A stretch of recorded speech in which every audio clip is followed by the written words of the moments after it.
তুই সারাদিন শুধু খাস আর ঘুমাস। যা একটা কুমির ধরে নিয়ে আয়। আচ্ছা দিদা, আমি এখনই যাচ্ছি। হাল্ক, তুমি কোথায় যাচ্ছ?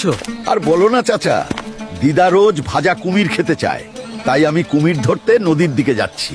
যাই হোক না কেন, আমাকে আজ একটা বিশাল কুমির ধরতেই হবে। ঠাকুমা ভাজা কুমির খেতে চায়, আজ আমি ঠাকুমার জন্য একটা বড় কুমির ধরবো। এই মাছ, পথ ছাড়, আজ আমি কুমির ধরতে এসেছি। এই কুমির, আমার সাথে চলো, দিদা ভাজা কুমির খেতে চায়। আমি যাব না। চলো কুমির, আমরা বাড়ি যাই।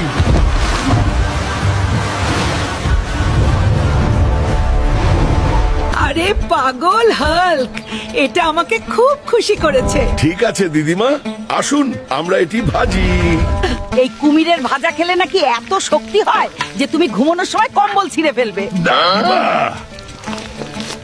এই আমি অনেক দিন এত মজা পাইনি।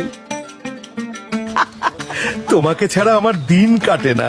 আমি হাল্ক, আপনার জন্য প্রার্থনা করছি এই ভিডিওটি লাইক করুন, এই চ্যানেলটি সাবস্ক্রাইব করুন। আপনার ইচ্ছা 2 দিনের মধ্যে পূরণ হবে। হাল্ক সবসময় আপনার